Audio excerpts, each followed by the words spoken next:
Hello, this is Victor. I'm here with a new painting tutorial, and this time I'm going to explain how to paint this guy. So I will paint this guy for my army. So I will try to do a detailed tutorial how I'm doing this guy, how I'm doing the Celestant Prime for my army. So the first thing I did is I prepared the base, as you can see here. Okay, you see that you have the shape of the base. And I did some sub-assembly. So one of sub-assembly that I did is all this twister or vortex or how you want to call it. Okay, and I attach the bottom part, the inside cape. And what I did is I put this on the base with double-sided adhesive tape, and then I sand the rest. I wanted to keep clean the part where I'm going to glue this thing. Okay, I want to avoid that I have issues to glue it later on. So this is the first thing. So I sanded that, I put some rocks, I put some other elements like these resin kits, and I will paint on that. Okay, the other sub-assemblies that I prepare, well, this is just the outside cape. I will not glue it. I want to have all the freedom to paint that. I assembled the wings, okay.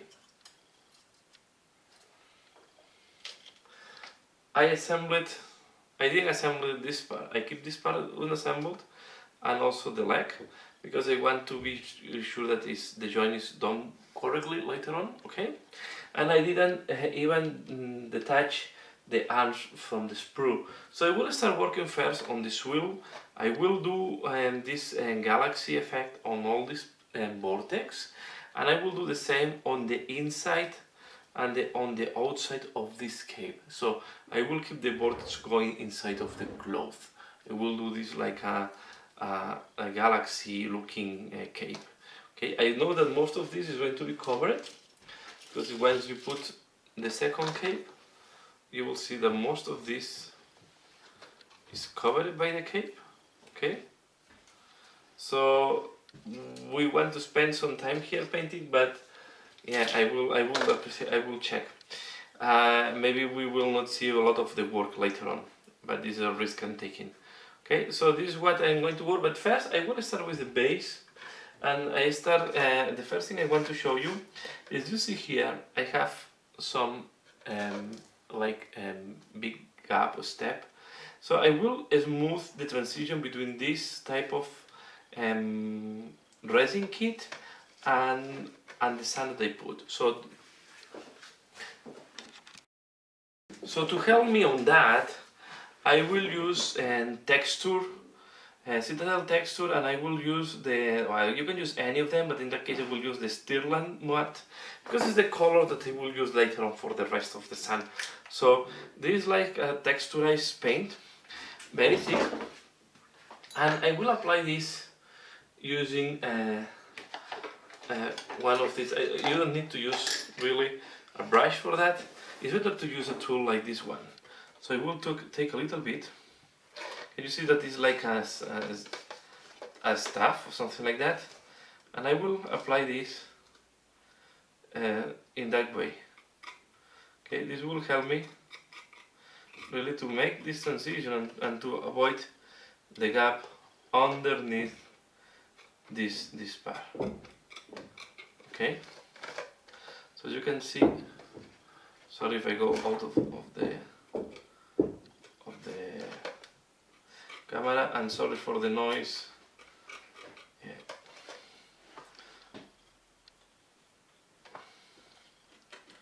So you see I am applying this. This will smoothen the transition and will integrate more these parts into the base, okay, and making this then look less. We can do the same on this shield to dirten the bottom of the shield. You can apply, for example, a little bit here.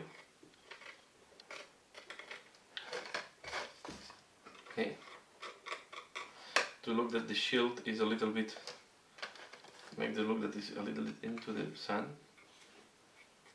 Okay. You can go like that. And then I will apply around these spools, especially in that side where there is a big gap. Okay.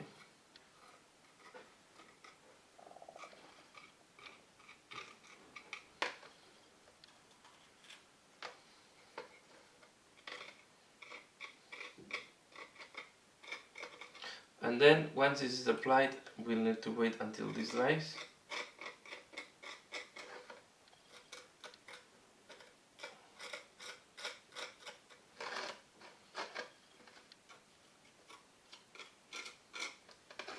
So this is how it will look like, and I will wait now until this dry.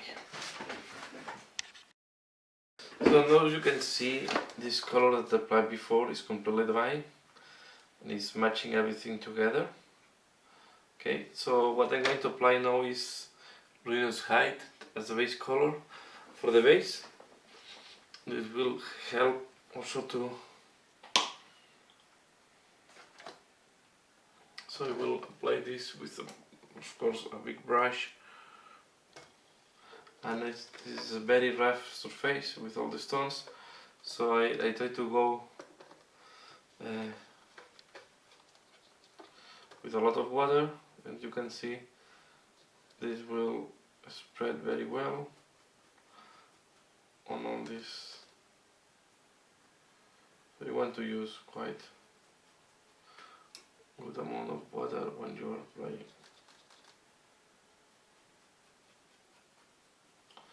Like that.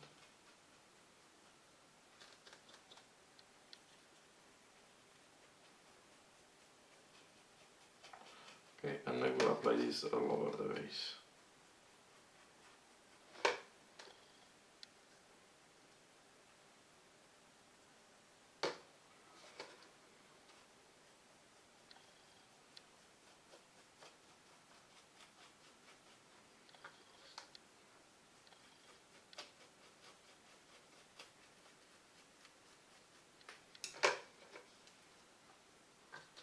Okay, so I will do that and I will be back once this is done. So as you can see, now I paint the brown. You see a little bit of white over there, but it's not a problem. You see that also it's much more integrated everything within the template, the base. And I also paint this part here with the same brown. Okay, so now what I'm going to do is I'm going to paint with a Stormvermin fur. I'm going to paint all the rocks. So I'm going to use, we can use quite a big brush for that. We'll use a layer one. And we're going to paint all the different rocks. So for example this one here. Okay.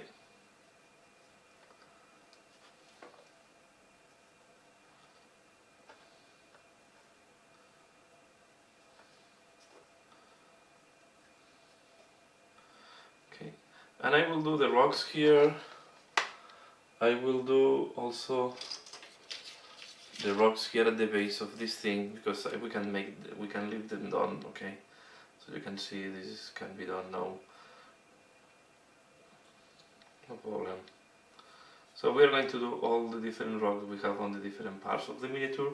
So of course I'm going to do the rocks on this part as well. So I will just to apply a base color. I don't think this I need to do all this on camera. It's just to start preparing and doing all the base to have them the same look. So you have to be careful. You have rocks here, here, and also on the front part here we have a rock. So we're going to paint them all with the same color. So I will do that, and I will be back to show you how it's looking like once it's done. So when the downstone is applied, sorry, the Stormvermin fur is applied, we are going to apply a dry brush with Administratum Grey on all the stones. So we are going to apply a series of dry brush. I will do it here on these stones, and I will repeat the same on all the different stones. So first I apply Administratum Grey dry brush. Okay, this can be quite heavy, this is as you wish. So one way to do this type of stones. So I will go quite heavy. Okay. I will do this once. You can imagine that the rest of the stones are going to be done in the same way. So I will not repeat it for all the different stones. So once this is done, I will use Longbear Grey is a dry paint. You take a little bit, it's quite white. Okay, and I will do touches somewhere, in some places. Okay. Doesn't matter if you're dirtying other sides, and this is why I'm starting doing first this one. You can also use Terminatus Stone in some other parts. Okay. Okay, and the other color that you can use is Elday Flesh. So I like to use different colors to really make the stone look less uniform. If you see that it's too uniform, we'll clean it up. We'll use a little bit more of this one. Okay. Okay, you can put a little bit touch of that. Later on we are going to clean. This is just the basic paint job for the stones. Okay, so I'm going to do this same type of treatment on all the different stones, and I will be back. So this is how this is looking like. I don't know if you can see, this is quite difficult. You see that I went over the brown part. It's not a problem, because now we are going to do the dry brush on the brown, and it will be working well. Okay, you see there how you can see this. Okay, so this is the stones, and I also did these stones here. Maybe difficult to see, but this is how they look like. Okay, and these ones here. And now I'm going to work on the brown part. To work on the brown part, I will start using scrag brown, and I will do a dry brush of scrag brown on all the sanded part, all the sand. So again, it is just dry brush. I will do a part on video and the rest of video to save time, but what you want to do is just to do the dry brush all over this parts where we put the sand. Okay, you can go more or less heavy in some parts, as you can see. I can do this part more heavy, and I can do other parts less heavy. The point is you want to do everywhere to be sure that you you dry brush all the parts that you want to look brown. So I will be doing that. This step have not a lot of mystery. I think everybody knows. It's the first technique we all learn how to do. We just take some paint with a brush, we divide very well, and we go all over this texture, and the dry brush will pick up all the different textures that we put. With the base, you can go more heavy on light brown or less, depending how much you divide the brush and the pressure you apply. You can see here I will go more heavy on light brown, okay, because I have a lot of texture, and I will be doing this all over the miniature, so all over the parts, and I will do also this on this part of the base. Okay, so I will be doing that, and I will be back once it is done. So yeah, this is how it's looking like after doing the dry brush. You see the stones are more defined, looks more clean. This is how the base is looking like. Okay, we are going to do now a second layer of dry brush using Light Ochre. This time I will start with the plastic part, and I will do the same on the base. So let's take the base out of here. Again, we are going to do dry brush, and we are going to start applying in some parts. It's quite an orangey color. You want to start very soft and be careful not to apply too much. Well, it depends on the taste how light you want to go with the sand colors. Okay, so I will apply this, and as you can see, to do this part and to wait to go onto the stones, I'm using a smaller brush.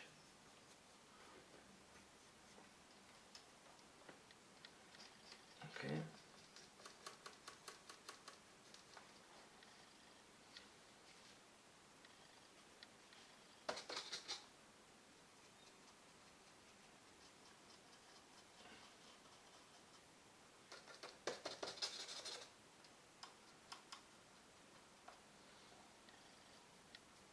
You have to be careful because the plastic don't have the same texture as the sand, have a little bit less texture, more smooth, or smoother I should have to say.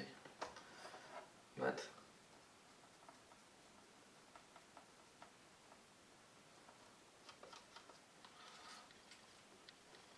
it's at the end.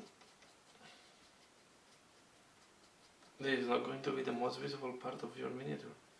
So yeah, I will do the same now on the base. You can see here on the base. I will change to bigger brush, just no.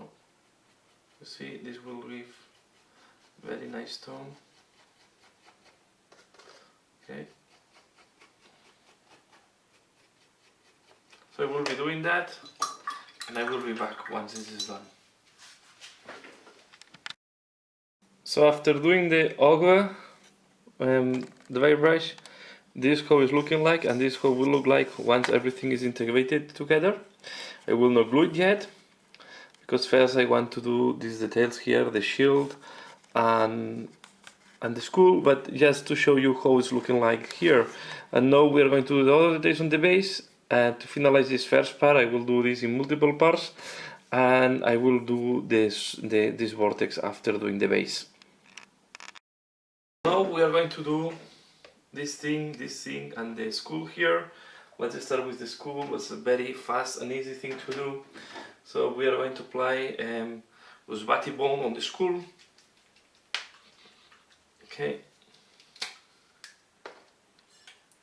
We can use a medium size brush.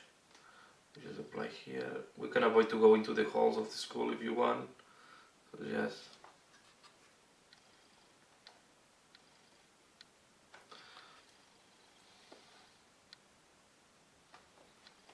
Okay.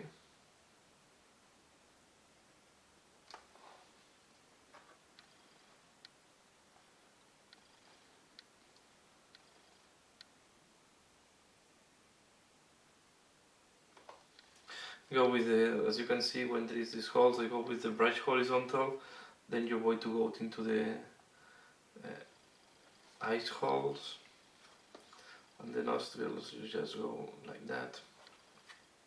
Okay. I will wait until this dry. In the meantime, I will prepare to paint the shield. So one shield I will do it in metallic colors, heavily rusted, this one here. So to do that, I will start with quite a dark metal iron breaker.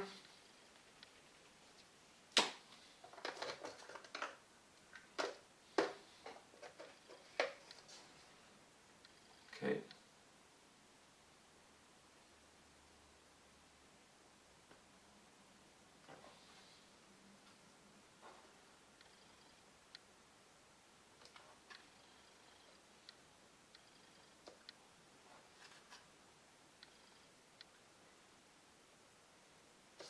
We are going to wait until this dries as well. I'm doing all the base colors because I will apply almost the same technique in all these different. I will apply a wash of Agrax Earthshade and all of these to show that they are dirt. So this is why I'm going for painting them fast. And this thing, I think I will paint green color. Maybe the back we can paint it. We can paint the side and the back metallic as well, to show that it's just metal painted. So we are going to paint here the back that we can see just the borders here where is the shield is cheap. Okay.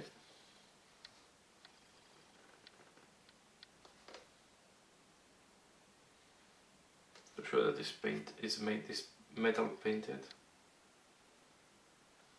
Okay. Now we are going to paint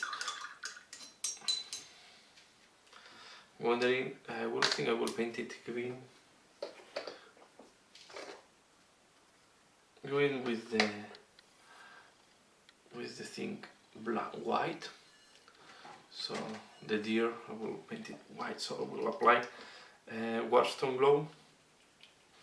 It's going to be quite a bright green, but we are going to kill the color later on with the washes. So, and as it's on top of brown, will look darker. So you can see this color needs a little bit of help to catch on top of brown.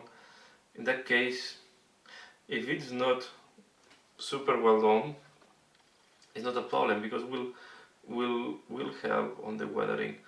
As you can see, I don't try to avoid to go on the metallic that I did on the borders. You can keep even the brown as if it's the primer that it's showing off.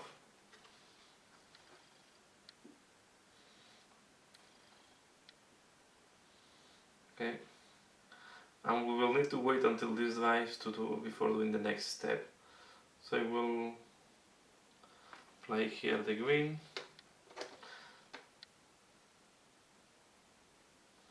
And I will wait until this dries before doing the next step.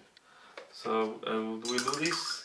Most likely we'll do the second layer. It's too much uneven, even for the weathered shield. And I will be back. So now the green have been applied. So the next step that I will do is I will apply white here. We can use.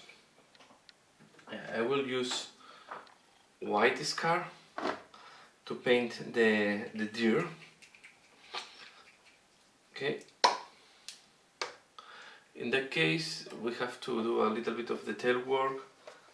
Try to cover, just to use the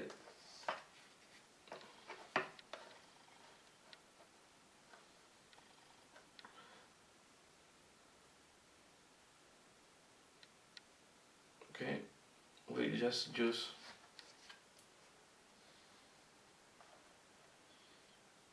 that the deer is cool.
Don't worry if you go out of the if you paint out in that case. So this is indeed, I'm just painting one of the Bretonnian shields here. This is from the very old Bretonnian shields. I have some of them around, and they're great shields to do beads and to do other stuff.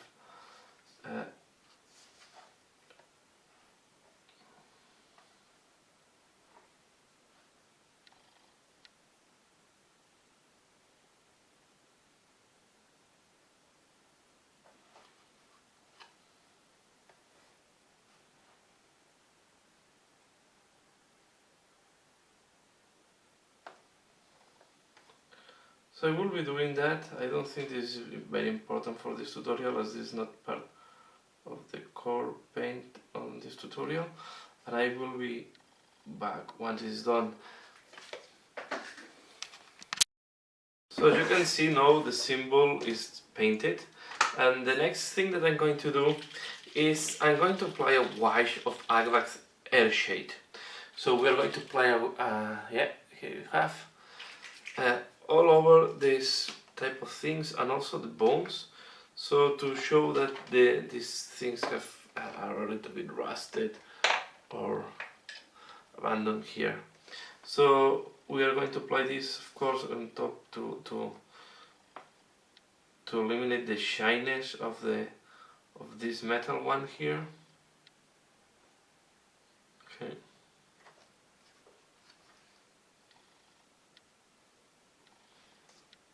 And we are going to apply the same here.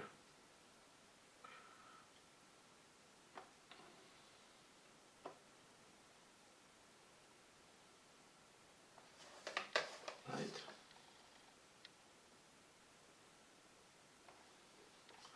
And on the skull,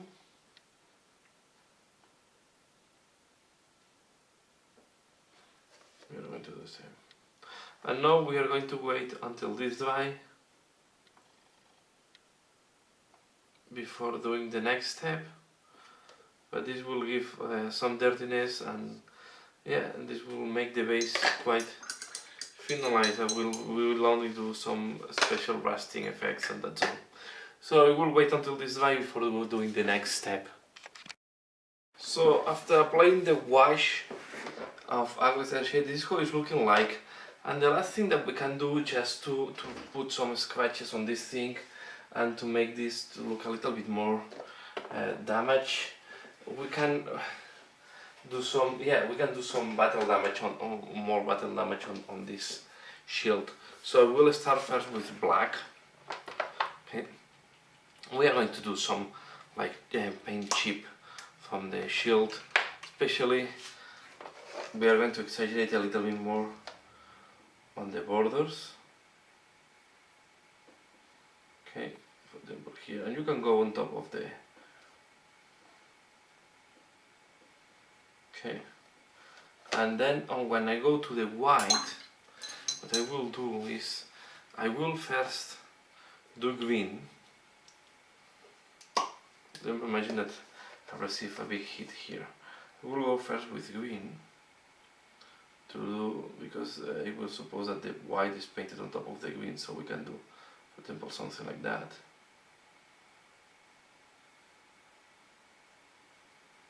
Okay. We can do then with black, go where we have the green. I will do a little bit more of green from.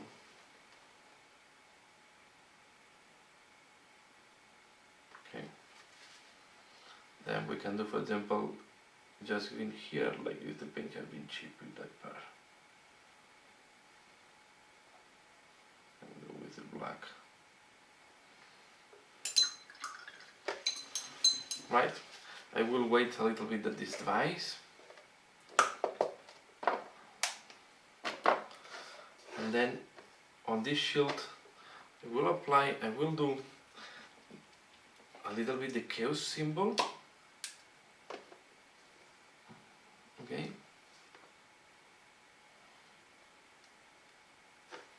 so we are going to do, for example, something like that.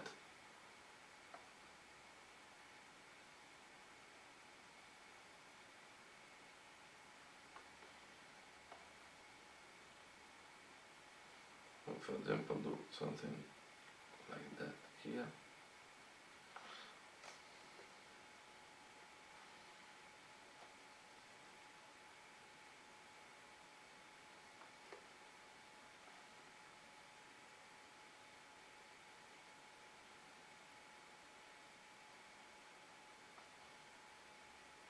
Doesn't need to be very well painted, can be that it was from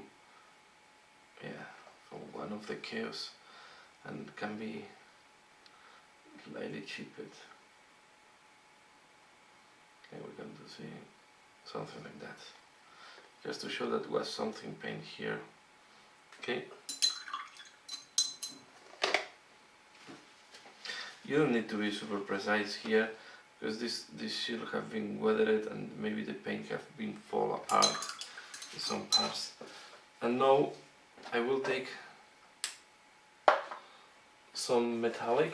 For example, I will use, not that bright, I will use moment we can use a Leadbelcher metallic.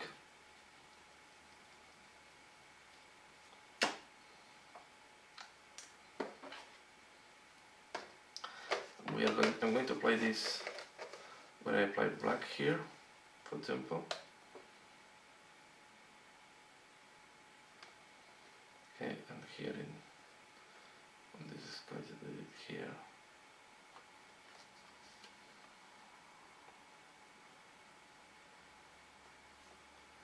And here also the scratch. Can apply a little bit more here at the bottom.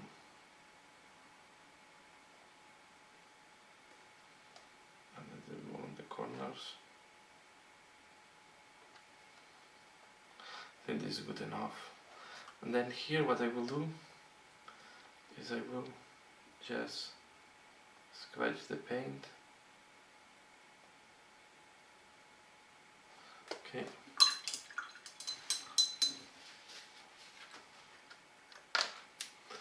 I will use now one of the technical paints.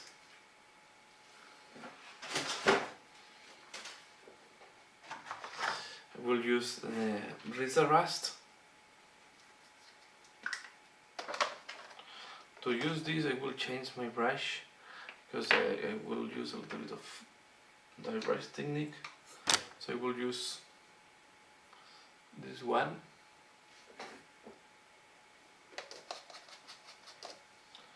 And I will just specially apply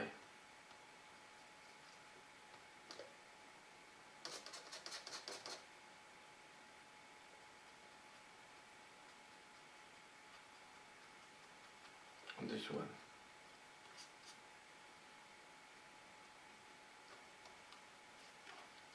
Okay.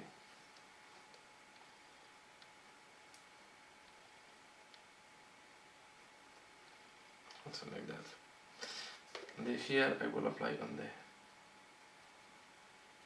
this corner, for example. And then in that case I will need more detailed brush. I'll use the one that I was using before.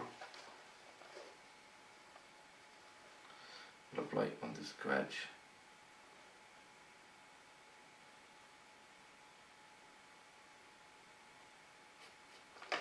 Okay, apply a little bit more here, and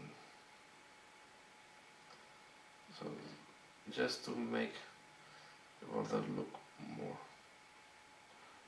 and to kill the brightness of the metal. Right.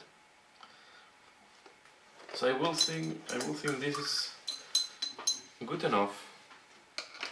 So this is the basis prepared now to do the paint job. The only thing that I will highlight a little bit is I will finalize with the I will use now White Flesh. You can use Ushabti bone. The color is not that different, and I will just apply a little bit on the here and on the phrase. Just to make the skull to pop up a little bit more. Okay, but I want to leave it quite dirty, this kind of thing here on the ground, so I'll leave it like that. So I think the base now it's ready. I think the base now is ready. You see that I start also doing something on the vortex. This will come in the next tutorial. But you see, for me the base now is ready to be able to assemble the rest of the part. So yeah, this is the base. I finalized here the first part of the tutorial.